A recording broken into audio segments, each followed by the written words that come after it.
Atos dos Apóstolos, capítulo 2. Chegando o dia de Pentecostes, estavam todos reunidos num só lugar. De repente, veio do céu um som, como de um vento muito forte, e encheu toda a casa na qual estavam assentados. E viram o que parecia línguas de fogo, que se separaram e pousaram sobre cada um deles.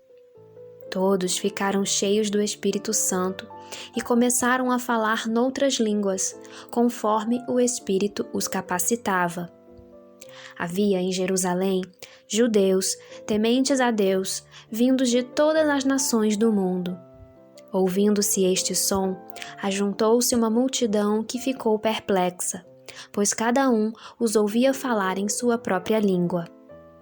Atônitos e maravilhados, eles perguntavam: acaso não são galileus todos esses homens que estão falando? Então, como os ouvimos, cada um de nós, em nossa própria língua materna?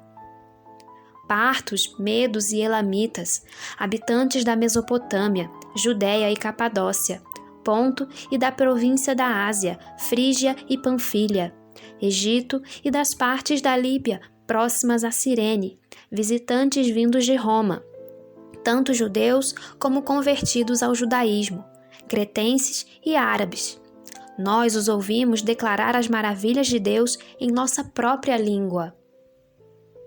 Atônitos e perplexos, todos perguntavam uns aos outros: que significa isto? Alguns, todavia, zombavam deles e diziam: eles beberam vinho demais. Então, Pedro levantou-se com os 11 e em alta voz dirigiu-se à multidão. Homens da Judéia e todos os que vivem em Jerusalém, deixem-me explicar-lhes isto. Ouçam com atenção. Estes homens não estão bêbados, como vocês supõem. Ainda são 9 horas da manhã. Pelo contrário, isto é o que foi predito pelo profeta Joel. Nos últimos dias, diz Deus, derramarei do meu espírito sobre todos os povos. Os seus filhos e as suas filhas profetizarão, e os jovens terão visões, e os velhos terão sonhos. Sobre os meus servos e as minhas servas derramarei do meu espírito naqueles dias, e eles profetizarão. Mostrarei maravilhas em cima no céu, e sinais embaixo na terra, sangue, fogo e nuvens de fumaça. O sol se tornará em trevas e a lua em sangue, antes que venha o grande e glorioso dia do Senhor. E todo aquele que invocar o nome do Senhor será salvo. Israelitas, ouçam estas palavras. Jesus de Nazaré foi aprovado por Deus diante de vocês por meio de milagres, maravilhas e sinais, que Deus fez entre vocês por intermédio dele, como vocês mesmos sabem. Este homem lhes foi entregue por propósito determinado e pré-conhecimento de Deus. E vocês, com a ajuda de homens perversos, o mataram, pregando-o na cruz. Mas Deus o ressuscitou dos mortos, rompendo os laços da morte, porque era impossível que a morte o retivesse. A respeito dele, disse Davi: eu sempre via o Senhor diante de mim, porque ele está à minha direita, não serei abalado. Por isso, o meu coração está alegre e a minha língua exulta. O meu corpo também repousará em esperança, porque tu não me abandonarás no sepulcro, nem permitirás que o teu santo sofra decomposição.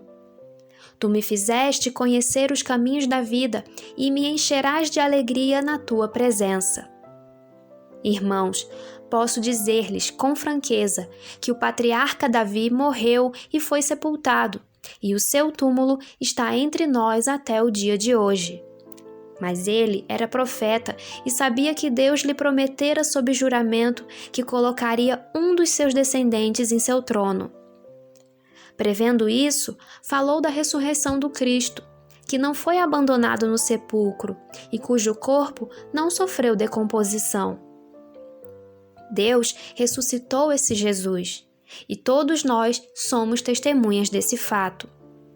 Exaltado à direita de Deus, ele recebeu do Pai o Espírito Santo prometido e derramou o que vocês agora veem e ouvem.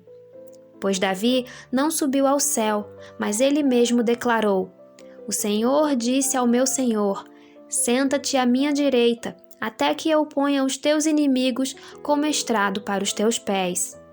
Portanto, que todo Israel fique certo disso.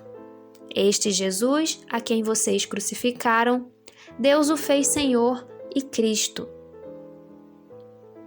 Quando ouviram isso, os seus corações ficaram aflitos, e eles perguntaram a Pedro e aos outros apóstolos: Irmãos, que faremos? Pedro respondeu: Arrependam-se, e cada um de vocês seja batizado em nome de Jesus Cristo, para perdão dos seus pecados, e receberão o dom do Espírito Santo.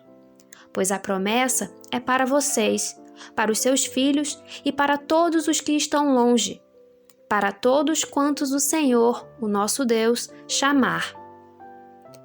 Com muitas outras palavras, os advertia e insistia com eles: Salvem-se desta geração corrompida. Os que aceitaram a mensagem foram batizados, e naquele dia houve um acréscimo de cerca de 3.000 pessoas. Eles se dedicavam ao ensino dos apóstolos e à comunhão, ao partir do pão e às orações. Todos estavam cheios de temor, e muitas maravilhas e sinais eram feitos pelos apóstolos. Todos os que criam mantinham-se unidos e tinham tudo em comum.